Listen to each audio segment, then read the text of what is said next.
আসসালামু আলাইকুম। কেমন আছো সবাই? আশা করি সবাই অনেক ভালো আছো। আজকে আমরা কথা বলবো, তোমাদের অলরেডি 5টা পরীক্ষা হয়ে গেছে এইচএসসি, সামনে ফিজিক্স পরীক্ষা। ফিজিক্স খুবই সহজ একটা সাবজেক্ট, পানির মতো সহজ, তোমরা জানো। তো আজকে আমরা ফিজিক্স নিয়ে কথা বলবো। তো একটু জাস্ট যারা যদি লাইভে কেউ আসো তাহলে একটু জানাও সাউন্ড সব ঠিক আছে কিনা, শুনতে পাচ্ছ কিনা একটু জানাও।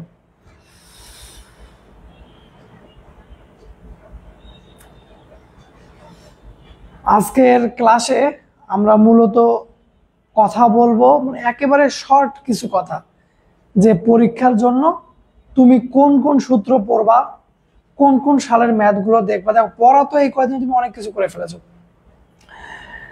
তো লাস্ট এই মুহূর্তে তুমি কতটুকু পড়বা বা কি কি পড়বা এটা একটু আমরা করবো। আচ্ছা, তাহলে একটু তোমরা লাইভে যত দ্রুত পারো জয়েন করো, আর তোমাদের ফ্রেন্ডদেরকে পারলে মেনশন দিতে পারো, চাইলে লাইভ শেয়ার করে দিতে পারো, ঠিক আছে? ওকে,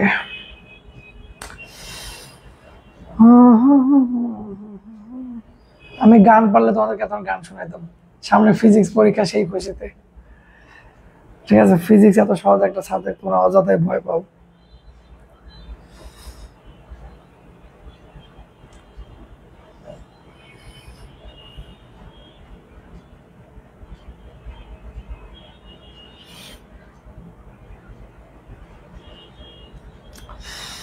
ওয়ালাইকুম আসসালাম। যারা শুনতে পাচ্ছ একটু জাস্ট জানাবা যে সাউন্ডটা শোনা যাচ্ছে কিনা। আচ্ছা, অবশ্য আমি নিজেও এটা চেক করতে পারি, আমার হাতে তো একটা ফোন আছে।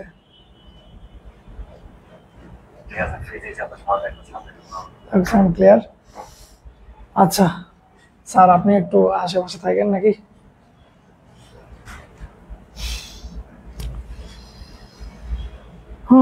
জয়েন হও তাড়াতাড়ি তাড়াতাড়ি তাড়াতাড়ি, সময় নাই, টাইম নষ্ট করো না। মাত্র আধা ঘন্টা টাইম তোমাদের সঙ্গে স্পেন্ড করব। আধা ঘন্টাতে ফিজিক্স ফার্স্ট পার্টের সবগুলো অধ্যায় নিয়ে খুবই সংক্ষেপে কথা বলবো। কোন কোন সূত্র পড়বা, কোন কোন টপিক পড়বা, আর টপিকগুলো আমি হালকা টাচ দিয়ে যাবো, যে ম্যাথটা আসলে এই সূত্র দিয়ে করবা, এই ম্যাথটা আসলে এভাবে করবা, এইটুকুই। ওকে ওকে ওকে, দেখি কে কে আসে। মেলাজন চলে আসছে, 3জন 4জন।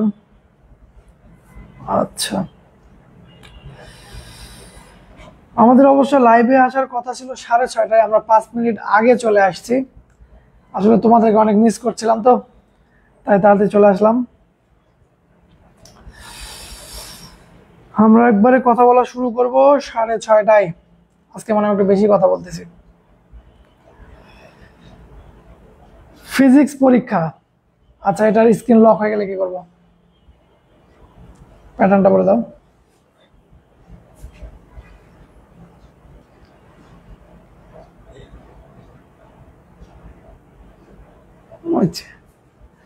আর কোনো সহজ মানে কঠিন ছিল না, মানে কি এমন জিনিস ফোনের মধ্যে লুকায় রাখে, মানে যাদের ফোনের প্যাটার্নে দেখবা যে মেলা কাহিনী, বুঝবে এগুলো অনেক বড় বড় ভাটপার, ভিতরে কি কি লুকায় রাখে না রাখে। আচ্ছা, যাই হোক, আমরা কথা না বলে আমরা পড়া শুরু করে দিই। দেখো, ফিজিক্সের মোট তোমাদের অধ্যায় আছে 7টা। এর মধ্যে প্রথম যে অধ্যায়টা, ফার্স্ট যে চ্যাপ্টার, প্রথম অধ্যায়, এখান থেকে তুমি কি কি পড়বা? প্রথম অধ্যায় থেকে তুমি অবশ্যই শতকরা ত্রুটি নির্ণয় এই জিনিসটা শিখে যাবা। এখান থেকে এমসিকিউ আসার চান্স খুবই বেশি। বিশেষ করে দেখবা যে এরকম ম্যাথ থাকে যে সি সমান a⁴, b⁴, d স্কোয়ার, এতে ভুল 4%, বিতে ভুল 2%, ডিতে ভুল 10%, তো সিতে ভুল কত, এই যে টাইপের ম্যাথগুলো, এগুলো অবশ্যই পড়ে যাবা। এরপর অবশ্যই স্লাইড ক্যালিপার্সের যে 2টা বিষয় সেটা পড়ে যাবা। একটা হচ্ছে কি বলে তোমার ভার্নিয়ার ধ্রুবক, এটা পড়ে যাবা। আর কিভাবে দণ্ডের দৈর্ঘ্য বের করা যায়, স্ক্রু গজের ক্ষেত্রেও লঘিষ্ঠ গণন কিভাবে বের করা যায়, কিভাবে কোনো কিছুর ব্যাস বা দৈর্ঘ্য বের করা যায়, এই জিনিস দুটো অবশ্যই দেখে যাবা। আর একক মাত্রা আর কনভার্সনের কিছু বিষয় দেখে যাবা। ওই যে পিকোমিটার, ডেকোমিটার, এগুলো কিন্তু এমসিকিউ মাঝে মাঝে দিয়ে দেয়। আচ্ছা, তো ফার্স্ট অধ্যায় থেকে আমাদের অতীতে সিকিউ আসার কোনো রেকর্ড নাই, আমরা আবারও আশাবাদী যে সিকিউ আসবে না। দ্বিতীয় যে অধ্যায়টা, দ্বিতীয় অধ্যায় থেকে আমাদের মূল আলোচনা। তোমরা সেকেন্ড চ্যাপ্টার থেকে কি কি পড়বা? দেখো দ্বিতীয়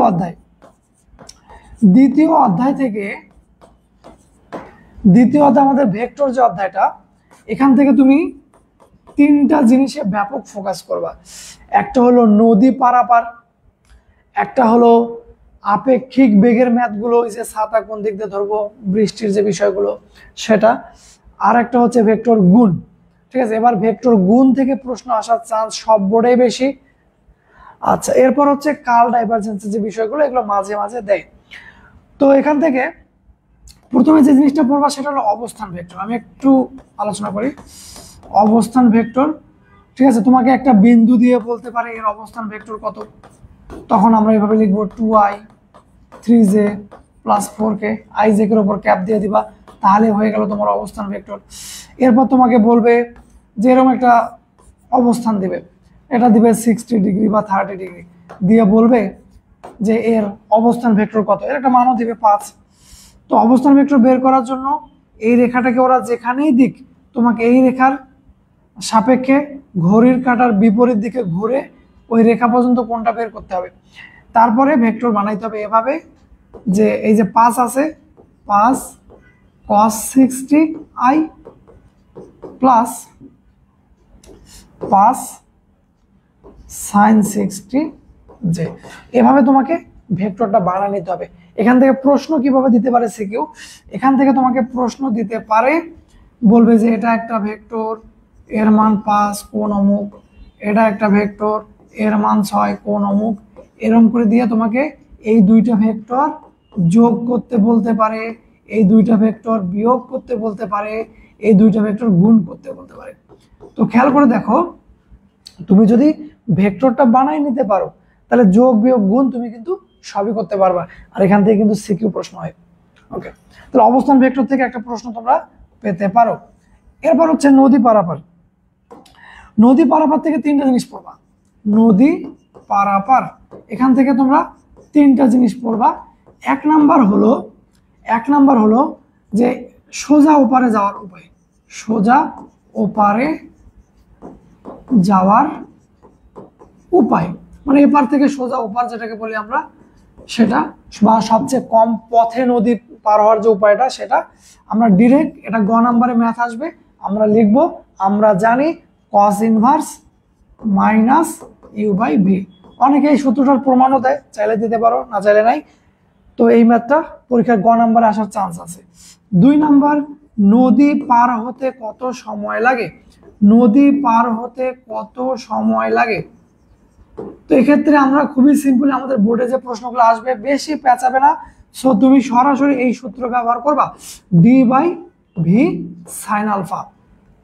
তো অনেক ক্ষেত্রে এই আলফাতে একটু কাহিনী করে, এই আলফাটা সব সময় স্রোতের সাথে যে সাঁতার কাটছে বা যে নৌকাটা চলছে তার কোণ। অনেক সময় পরীক্ষায় কি করবে জানো, তোমাদের সঙ্গে একটু খেলবে, এটা দিবে স্রোত, বলবে যে এই কোণটা 60 ডিগ্রি, এটা হলো নৌকার বেগ। তো আলফা তুমি কোনটা ব্যবহার করবা, তোমাকে আলফা ব্যবহার করতে হবে ইউ আর ভি এর মাঝখানের কোণটা। আবার কিভাবে খেলবে তোমাকে নিয়ে, ওরা কি করবে, এই রেখাটা দেবে, দিয়ে এই কোণটা দেবে, ঠিক আছে, এই কোণটা দেবে, বাট ওরা কি কোণ দেয় দিক, তোমাকে স্রোত আর নৌকা যে আছে এর মাঝখানে যে কোণটা সেটা ব্যবহার করতে হবে, সেটা হলো আমাদের আলফা। তো নদী পার হইতে কত সময় লাগে, এই সূত্র দিয়ে ঘ নাম্বারের প্রশ্ন হয়, দুইজনের তথ্য কম্পেয়ার করবে, বলবে কে আগে যাবে, ঠিক আছে। তো সময়ের সূত্র দিয়ে ঘ নাম্বার প্রশ্ন হবে। আর 3 নাম্বার, এখান থেকে একটা জিনিস পড়বা যে নৌকার আনুভূমিকভাবে অতিক্রান্ত দূরত্ব, আনুভূমিকভাবে অতিক্রান্ত দূরত্ব, অতিক্রান্ত দূরত্ব। সেক্ষেত্রে তোমরা এই সূত্রে অ্যাপ্লাই করবা, x equal D U plus V cos alpha V sine alpha. এই 3টা প্রশ্ন যদি তুমি পড়ে ফেলতে পারো তাহলে তুমি এখান থেকে ভেক্টর অধ্যায়ের নদী পারাপারের যে টপিকটা আছে সেখানকার ম্যাথ করতে পারবা। এরপর আসো আপেক্ষিক বেগের ম্যাথ। আপেক্ষিক বেগের ম্যাথ, আপেক্ষিক বেগ, আপেক্ষিক বেগের ম্যাথ থেকে দুই টাইপের প্রশ্ন আসতে পারে। একটা হলো একটা মানুষ হাঁটছে, ছাতা কিভাবে ধরবে, আর একটা হচ্ছে গাড়ির কাজ ভিজবে কিনা, মেনলি এই দুইটাই আসে। তো এই আপেক্ষিক বেগের ম্যাথ করার নিয়ম হচ্ছে, যদি মানুষ থাকে গাড়ি থাকে এদেরকে আমরা ঘুরাই দেবো, মানে বিপরীত দিকে ধরবো। ওরা যেদিকে যাচ্ছে, প্রশ্নে যেদিকে যাচ্ছে বলা আছে, আমরা তার বিপরীত দিকে ধরে যাবতীয় ক্যালকুলেশন করব। তো এক্ষেত্রে এক নম্বরটা ধরো মানুষ, ছাতা, এই টাইপের যে ম্যাথগুলো সেটা। তো এক্ষেত্রে বাতাস থাকতে পারে, অনেক কিছু থাকতে পারে, বৃষ্টি, তারপর মানুষ, তারপর বাতাস, বাতাসটা এই দিকেও থাকতে পারে ওই দিকেও থাকতে পারে, মানে লোকের দিকেও বাতাস প্রবাহিত হতে পারে, লোকটার বিপরীত দিকেও বাতাস প্রবাহিত হতে পারে, যে কোনো তথ্য প্রশ্নে দেওয়া থাকতে পারে।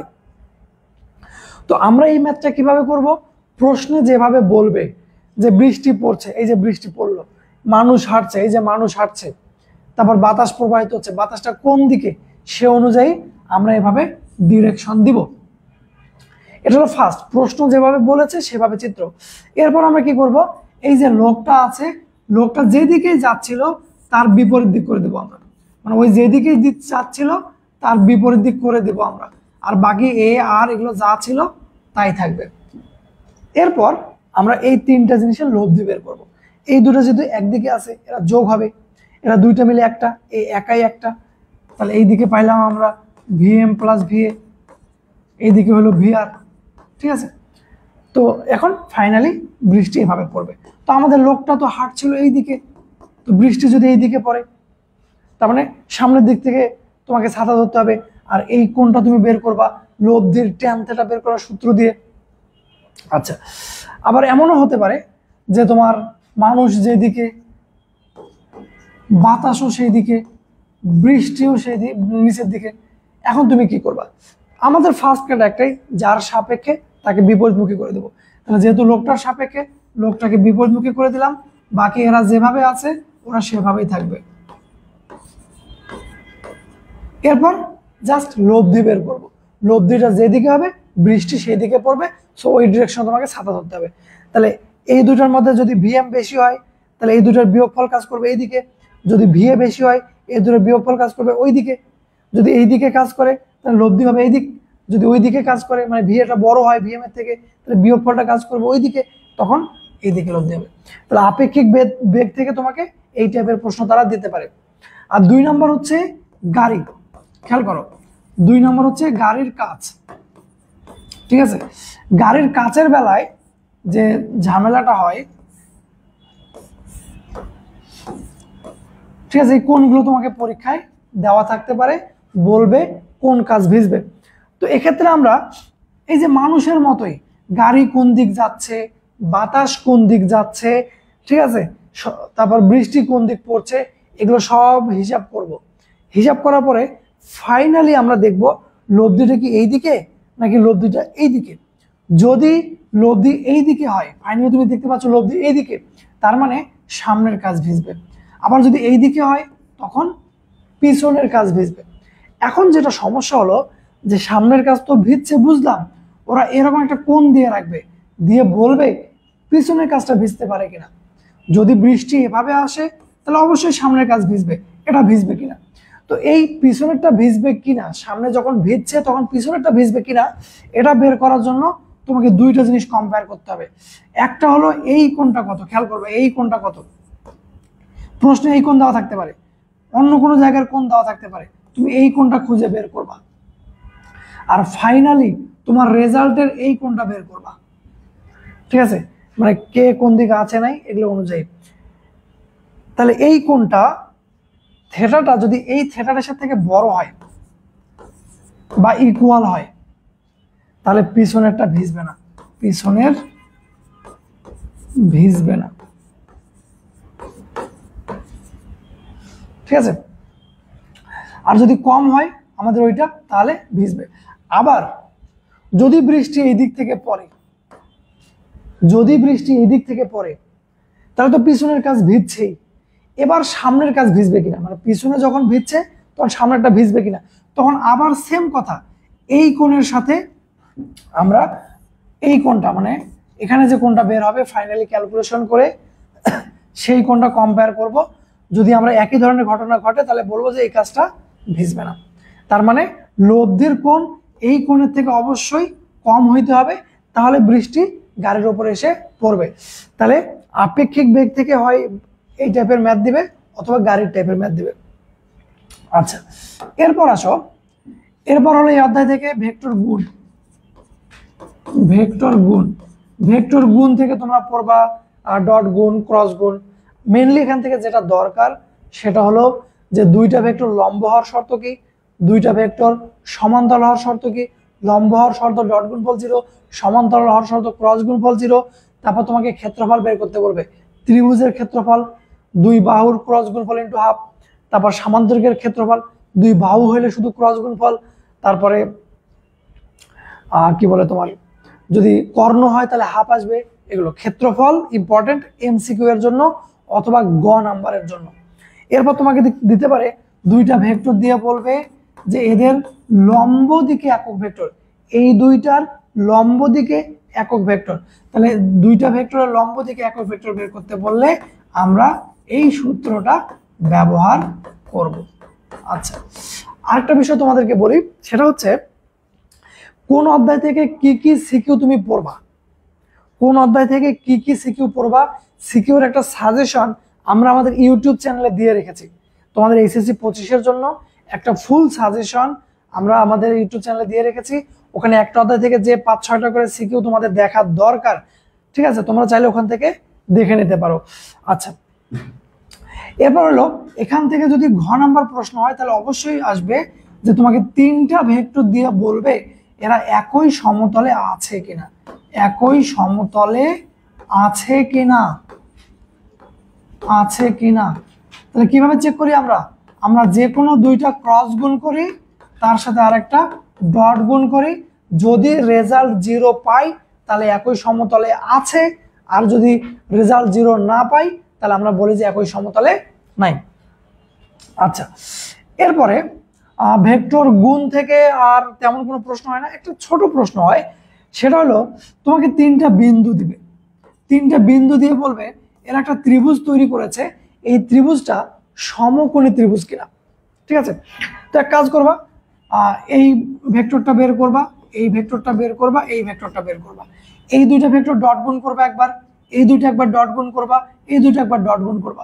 যে কোনো একটা ডট গুণ যদি 0 হয় তাহলে ওরা লম্ব, আর লম্ব মানে সেটা সমকোণী।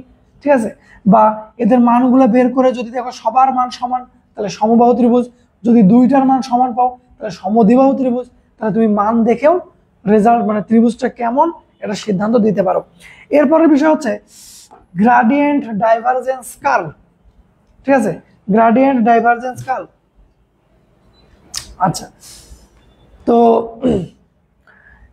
তোমাকে গ্রাডিয়েন্ট বের করতে বলতে পারে যদি কোনো একটা স্কেলার ফাংশন দেয়, স্কেলার ফাংশন মনে রাখবা, স্কেলার ফাংশন দিয়ে যদি বলে যে তুমি এটা গ্রাডিয়েন্ট বের করো, তাহলে কি করবে জানো, এটাকে এক্স ওয়াই জেড 3 অক্ষের সাপেক্ষে 3বার অন্তরীকরণ করে দিবা, তারপর আই জে কে লিখে দিবা, গ্রাডিয়েন্ট ক্লিয়ার। আবার কোনো একটা ভেক্টর যদি দেয়, দিয়ে যদি বলে যে ডাইভারজেন্স বের করো, তাহলে আমাদের যে ভেক্টর ডিফারেনশিয়াল অপারেটর আছে ওর সাথে ডট গুণ করে দিলেই ডাইভারজেন্স হয়ে গেল। আর যদি কার্ল বের করতে বলে তাহলে আমরা ক্রস গুণ করে দেব, কার্ল বের হয়ে গেল। আচ্ছা, এরপর এখান থেকে যদি সিকিউ দেয় কিভাবে দেবে, এখান থেকে যদি সিকিউ দেয় তাহলে বলবে ভেক্টর ক্ষেত্রটি সলিনয়েডাল কিনা। তাহলে যদি বলে সলিনয়েডাল কিনা তাহলে আমরা দেখব এটার মান 0 হচ্ছে কিনা, যদি এটার মান 0 হয় তাহলে সলিনয়েডাল। এরপরে বলবে ভেক্টরটি ঘূর্ণনশীল কিনা যাচাই করো, তাহলে আমরা কার্ল বের করব, যদি কার্লের মান 0 আসে তাহলে অঘূর্ণনশীল, অঘূর্ণনশীল। আর কার্লের তুমি যদি কোনো মান পাও তাহলে সেটা কি হবে, ঘূর্ণনশীল হবে। আচ্ছা, তো ভেক্টর অধ্যায় থেকে এটুকু পড়লে চলবে। এরপর আসো নিউটনিয়ান বলবিদ্যা। নিউটনিয়ান বলবিদ্যা থেকে তুমি ফার্স্ট এবার টার্গেট করবা সংঘর্ষ। সংঘর্ষ থেকে এবার প্রশ্ন আসার চান্স খুবই খুবই খুবই বেশি। সংঘর্ষ কি, ওই যে দুইটা গাড়ি এসে ধাক্কা লাগলো, ধাক্কার পর মিলিত বেগ কত, ধাক্কার পর সংঘর্ষটা স্থিতিস্থাপক হবে নাকি অস্থিতিস্থাপক হবে, এটা বলতে পারে।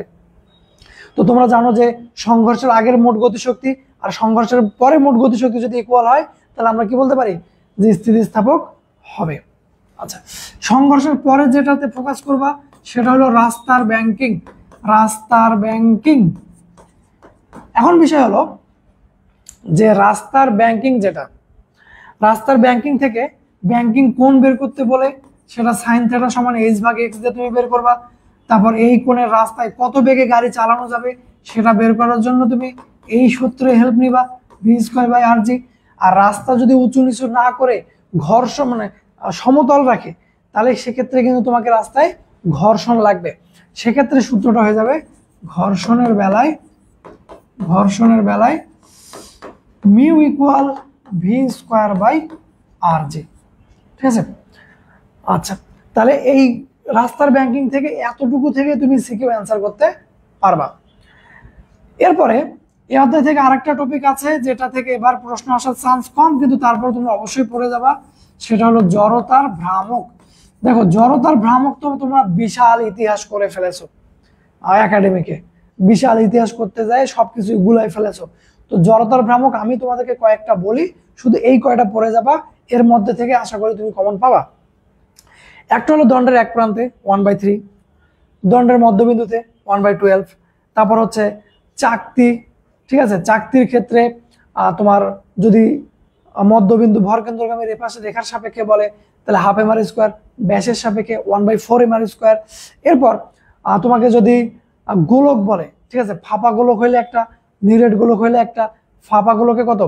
ফাঁপা গোলক হচ্ছে 3/4, নিরেট গোলক হচ্ছে 2/5, বাকিটাতে সাথে এম আর স্কোয়ার। এগুলো আর একটা জিনিস যেটা লাগবে সেটা হলো সমান্তরাল অক্ষ উপপাদ্য। এটা খুব ভালো করে পড়ে যাবা, সমান্তরাল অক্ষ উপপাদ্য। এখান থেকে তারা কিছু দিয়ে দিতে পারে। ঠিক আছে, সমান্তরাল অক্ষ উপপাদ্যের যে কয়টা জড়তার ভ্রামক আছে করে যাবা। আর একটা হচ্ছে চক্রগতির ব্যাসার্ধ। তাহলে কোনো একটা ক্ষেত্রে যদি তুমি জড়তার ভ্রামক জানো তাহলে সেটাকে ওই বস্তুর ভর দ্বারা ভাগ করে রুট করে দিবা, তাহলে তুমি চক্রগতির ব্যাসার্ধ পেয়ে যাবা। এই অধ্যায় থেকে আর একটা ছোট প্রশ্ন আসে, ঠিক আছে, সেটা হলো যে কোনো একটা বস্তু উলম্ব তলে ঘুরছে, কোনো একটা বস্তু উলম্ব তলে ঘুরছে, তো এর বিভিন্ন পয়েন্টের টান কত? তাহলে সেই টান বের করার জন্য তুমি এই সূত্র বের করবা, V M V square by R plus M G cos theta. ওরা কি করবে, এই পয়েন্ট এইরকম বিভিন্ন পয়েন্ট দিয়ে বলবে কোথায় টান বেশি হবে। তো এই পয়েন্ট আছে 0 ডিগ্রি কোণে, এ কত কোণে আছে, এ কত কোণে আছে, এই রেখার সাপেক্ষে কোণগুলো বের করবা আর এখানে বসায় দিয়ে দিয়ে তুমি দড়ির টান বের করবা।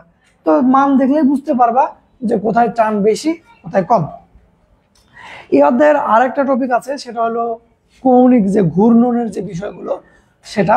তো ঘূর্ণন থেকে তোমার প্রশ্ন আসলে ওই একটা প্রশ্ন আসে যে থামার আগে কতবার ঘুরবে, থামার আগে কতবার ঘুরবে, এই টাইপের একটা ম্যাথ অবশ্যই তুমি করবা। তারপরে একটা হচ্ছে কে বলছে এটা, আচ্ছা ঠিক আছে, থামার আগে কতবার ঘুরবে এটা একটা করবা। এরপর হচ্ছে যে তোমার গতিশক্তি যে আছে না, হাফ আই ওমেগা স্কোয়ার, বা কৌণিক ভরবেগ সেটা হচ্ছে আই ওমেগা, আর torque R F sine theta বা আই আলফা, এর যে ম্যাথগুলো এগুলো থেকে সাধারণত গ নাম্বার প্রশ্ন হয়। আর ঘ নাম্বারে তারা দিতে পারে যে দৈর্ঘ্য কমলো, দৈর্ঘ্য বাড়লো, আগের থেকে স্পিডে ঘুরতেছে, আগের থেকে স্পিড কমে গেছে, গতিশক্তি বাড়বে নাকি কমবে।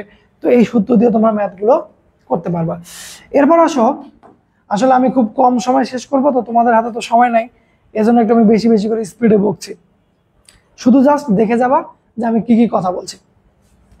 এরপর আসো কাজ অধ্যায় থেকে, কাজ শক্তি ক্ষমতা থেকে তুমি কি কি পড়বা। কাজ শক্তি ক্ষমতা থেকে তুমি মেনলি যেটা ফোকাস করবা সেটা হলো কুয়া খালি করা। কুয়া খালি করার ম্যাথটা প্রায় আসে, বারবারই আসে, কুয়া খালি করা। এই কুয়া খালি করার ম্যাথে সবাই একটা বড় কনফিউশনে পড়ে, সেটা হলো যে এইচ এর মান কিভাবে বের করব। দেখো কুয়া খালি করার ম্যাথে যদি কাজ করতে বলে এখানে দুইটা জিনিস লাগে, একটা লাগে এম আর একটা লাগে এইচ, যেহেতু মুখস্থ। তাহলে কাজ বের করার ক্ষেত্রে এম বের করা লাগে, এইচ বের করা লাগে। তো এম বের হবে কোত্থেকে, এম মানে হচ্ছে ঘনত্ব ইন্টু আয়তন। আয়তন কোনটা দিব, যতটুকু খালি করতে বলবে, খালি করতে বলবে, যতটুকু খালি করতে বলবে ততটুকু জায়গার আয়তন, ততটুকু জায়গার আয়তন। আচ্ছা, তাহলে এম বের হয়ে গেল। এরপর আসো এইচ। এই এইচটা নিয়ে যত ঝামেলা। খেয়াল রাখবা, তোমাকে যে অংশটুকু খালি করতে বলবে, তোমাকে বলতে পারে যে কুয়া পুরাটাই ভরাট আছে, প্রথম অর্ধেক খালি করো, কুয়া অর্ধেক ভরাট আছে, বাকিটুকু খালি করো। ঠিক আছে, তাহলে কতটুকু খালি করতে বলছে সেটাকে তুমি খুঁজে বের করো, যে আমাকে এই অংশটা খালি করতে বলেছে। তুমি যদি শিওর হও যে এই অংশটা খালি করতে বলেছে, তাহলে এর মিডল পয়েন্ট খুঁজে বের করো। মিডল পয়েন্ট থেকে কুয়ার মাথা পর্যন্ত যে দূরত্বটা, সেটাই হচ্ছে তোমার এইচ। আবার ওরা যদি বলে যে পুরো কুয়াই ভরাট আছে, তো প্রথম অর্ধেক খালি করো। তাহলে আগে তুমি খুঁজে বের করো কোন জায়গাটুকু তুমি খালি করবা, একটা চিত্র বানাবা কোন জায়গাটুকু খালি করবা। তাহলে আমি এতটুকু জায়গা খালি করব, তাহলে এর মিডল পয়েন্ট খুঁজে বের করো। মিডল পয়েন্ট থেকে কুয়ার মাথা পর্যন্ত যে দূরত্ব, সেটাই হচ্ছে এইচ। তাহলে কাজ থেকে কুয়া খালি করার ম্যাথটা খুব ইম্পর্টেন্ট।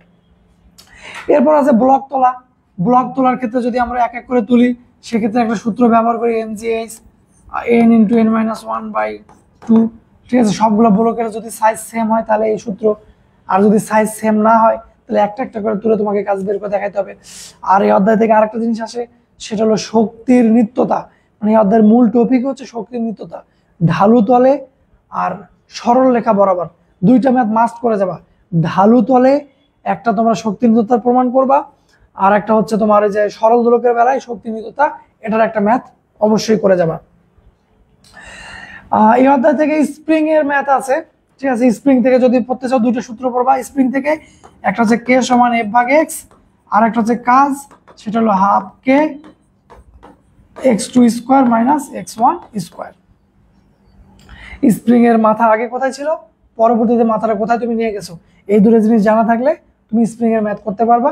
আর স্প্রিং থেকে দেয় না, সেটা দুটো স্প্রিং যদি শ্রেণীতে থাকে, সমান্তরালে থাকে, তখন কিভাবে তুমি তুল্য স্প্রিং ধ্রুবক বের করবা।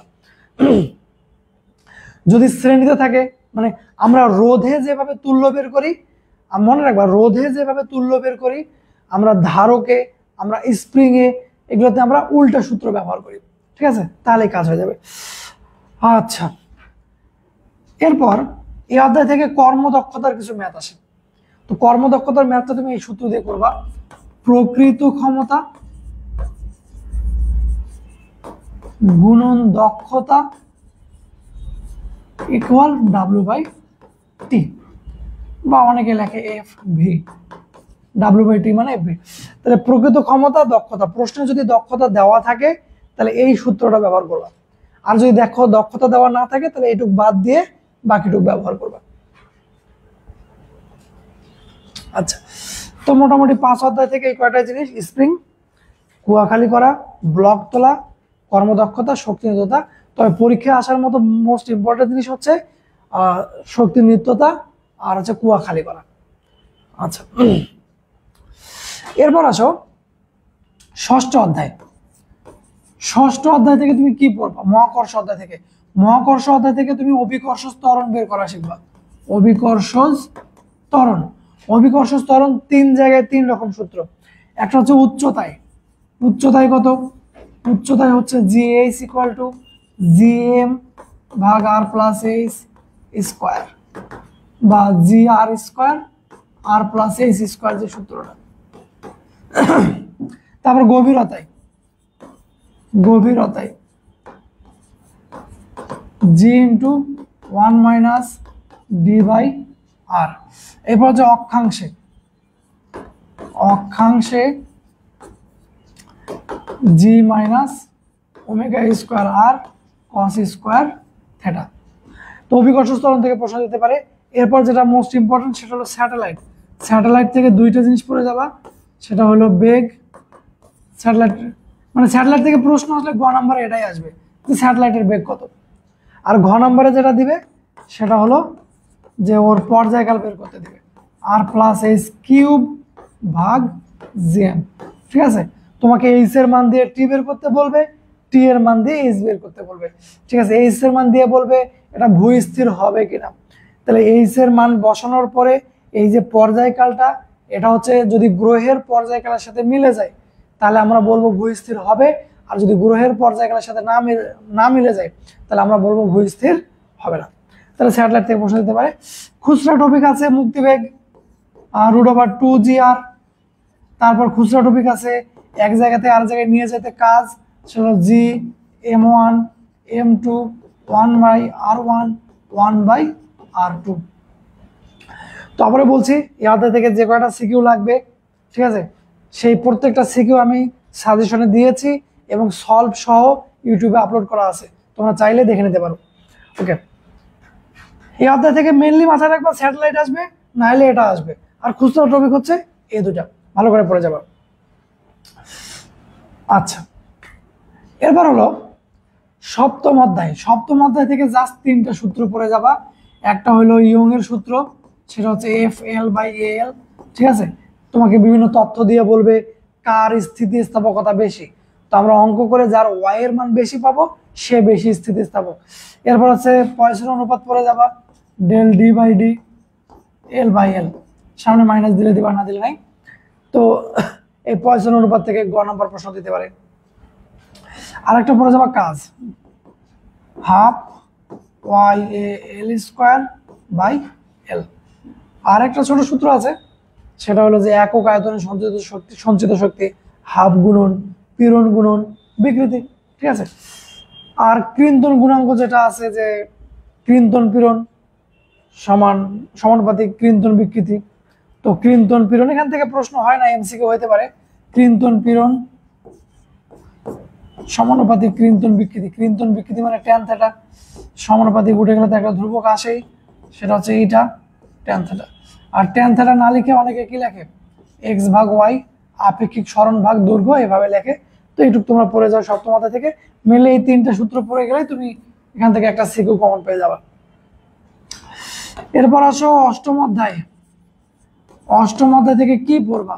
অষ্টম অধ্যায় থেকে ফার্স্ট যে জিনিসটা পড়বা, ওরা তোমাকে এরকম একটা সমীকরণ দিবে, 5 sin 10t + 7x, এরকম একটা সমীকরণ দিবে, বলবে এটা সরল সন্ধিত স্পন্দন দিচ্ছে এমন একটা কণার সমীকরণ। বুঝতেই পারছো, এটা হলো এ এর মান, এটা হলো ওমেগার মান, এটা হলো ডেল এর মান। ঠিক আছে, এখান থেকে কি কি বলবে? তোমাকে বলবে অমুক সরণের জন্য বেগ কত, কোন একটা সরণ তারা দিবে, দিয়ে বলবে এই সরণের জন্য বেগ কত। তাহলে অবশ্যই গ নাম্বারে এটা দেওয়ার চান্স আছে। তাহলে v(ω)a² - x²। তারপরে বলতে পারে সর্বোচ্চ বেগ কত, Vmax কত, তাহলে আমরা বলবো ω a, এটা হচ্ছে Vmax।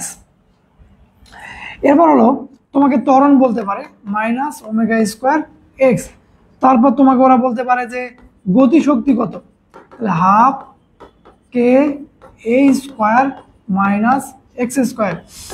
বিভব শক্তি কত, ½ k x²। তাহলে তোমাকে এরকম একটা সমীকরণ দিয়ে এই জিনিসগুলো বের করার প্রয়োজন পড়তে পারে। গতিশক্তি বিভব শক্তির মানটা এরা গ্রাফ থেকেও দিতে পারে, আর এই দুটো যোগফলকে আমরা বলি টোটাল এনার্জি। তো গ্রাফ দিবে এভাবে, এখন এই দুইটার মধ্যে একটা হচ্ছে বিভব শক্তির গ্রাফ, একটা হচ্ছে গতিশক্তির গ্রাফ। তুমি কেমনে বুঝবা কোনটা বিভব শক্তির গ্রাফ আর কোনটা গতিশক্তির গ্রাফ? সেটা বোঝার জন্য তোমাকে দেখতে হবে এই পয়েন্টে তারা 0 লিখেছে নাকি a লিখেছে। এই পয়েন্টে যদি তারা 0 লিখে তার মানে এটা সাম্য অবস্থান, আর যদি a লেখে তাহলে এটা বিস্তার।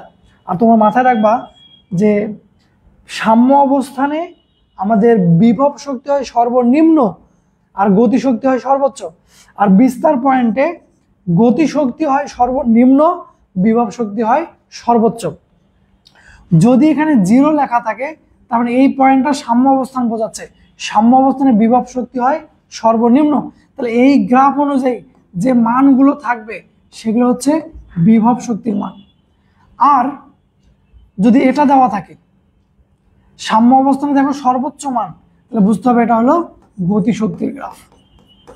তাহলে এই গ্রাফ অনুযায়ী যে মানগুলো দেওয়া থাকবে এই লাইনে সেগুলো হচ্ছে গতিশক্তির মান।